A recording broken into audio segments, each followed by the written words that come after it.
Hey, good morning to everybody. Happy Friday. It's Daryl here. It's bright and early, not even 4 a.m. here in Connecticut on the East Coast. Okay, I want to talk to you Republican, Trump-loving tough guys. You guys that don't want to wear a mask, you're too tough. You're not afraid of a little virus. You're not afraid of a flu. You don't want to put a diaper on your face. Remember that video? It was about 2 weeks ago. The guy was screaming, bully. It was a bully screaming at the Board of Education members, talking about putting a diaper on his face. Remember, I had a couple days, and it happened in Connecticut. You know, these guys screaming, overweight. One guy was overweight here in Connecticut. The other guy was screaming about diapers on his face. I need to talk to you guys. Mask it up if you're gonna keep it up. Yep. I came across one video this morning.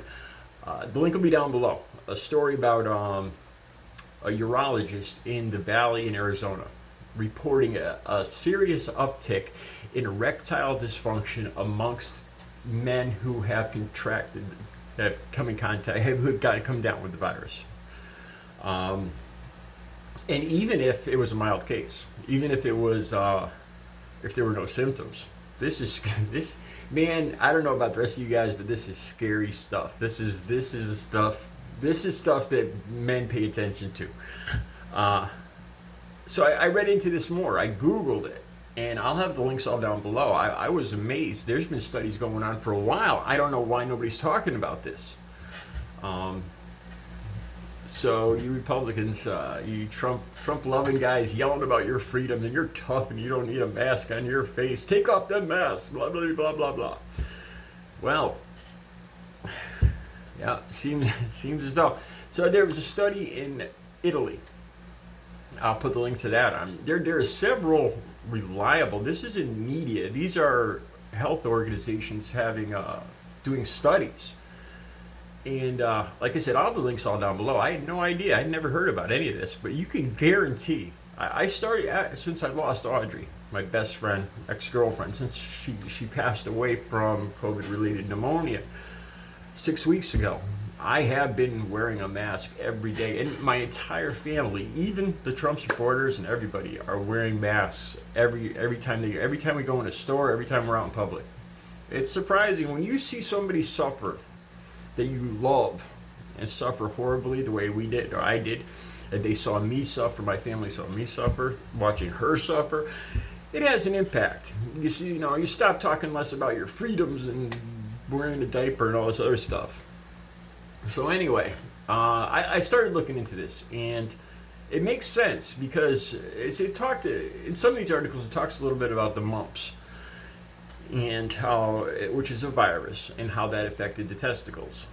And then it goes on to talk about the blood vessels, some of the tiniest, most sensitive, fragile blood vessels are in the male genitalia, and how the virus causes microthrombosis, I believe it was called. I don't want to get too deep into this. I don't want to sound like a doctor, but I tried to really get the gist of why this is happening, because I know inevitably there's going to be the Trump supporters, the Republicans, the conservatives out there are going to say, oh, it's just the media, or it's just a plot by the deep state to track us, or some other ridiculous nonsense.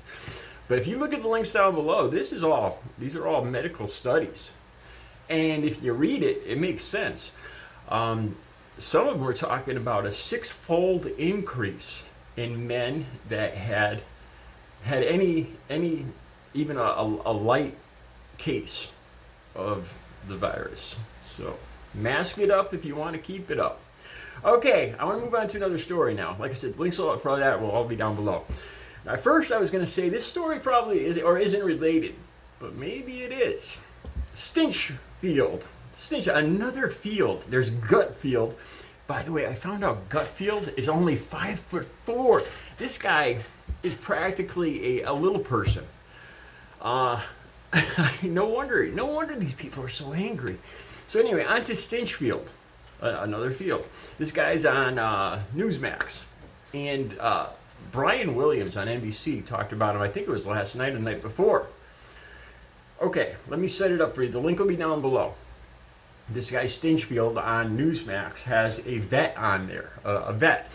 And Stinchfield is, I don't know this guy, but he is the stereotypical macho, cigar smoking, tough guy, Trump loving, blah, blah, blah, blah. And he's talking about how Biden messed up this whole Afghanistan thing. And the veteran, who he has on as a guest, a vet that was in Afghanistan, a veteran, those people that they like to say that fought for our freedom, including freedom of speech. Remember, how Republicans pound that home, man, right? So the vet keeps trying to talk, and he says, people like us vets, paid a lot of attention to this, on the Air Force, not the Air Force, the Armed Services radio and television services, and they've been paying a lot of attention to this while they were overseas and everything. And he goes on to say that throughout the last administrations, and he started talking about Stephen Miller. I couldn't remember Stephen Miller's name, so first I googled Trump's. It's a four-letter word that begins with an N.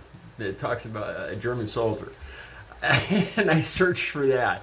Then I searched for bald guy in Trump's administration, and Stephen Miller's came up.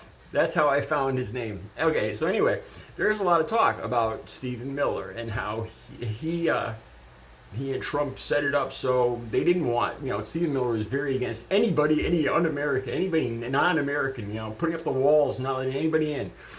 And this applied to the Afghanis that helped us throughout our years in Afghanistan. And there's a lot of talk, there's a lot of stuff coming out now about how the Trump administration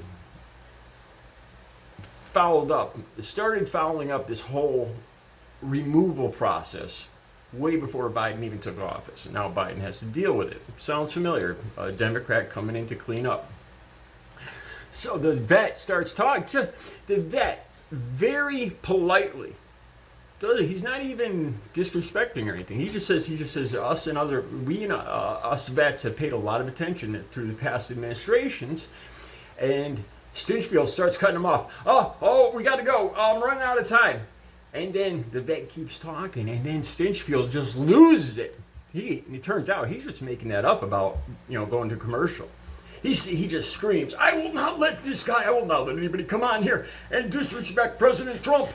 And he just loses it, yelling at this vet who is politely saying that he has been paying attention and following and being involved in exactly what's going on in Afghanistan. Who are you going to believe, right? And Stinchfield, in typical authoritarian fashion, just shuts this guy down, a vet. The guys like Stinchfield like to say, these guys fought for our freedoms.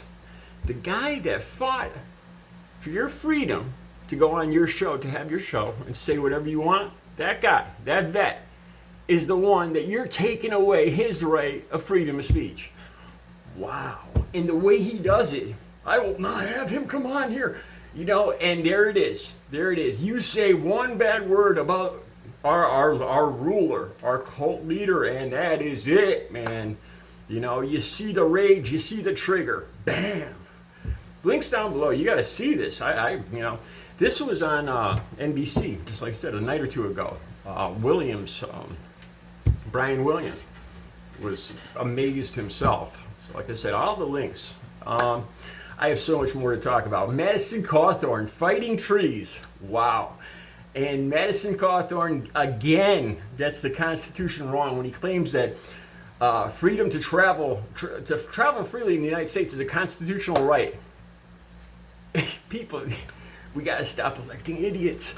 All right, that'll be in the next video. You guys have a great Friday.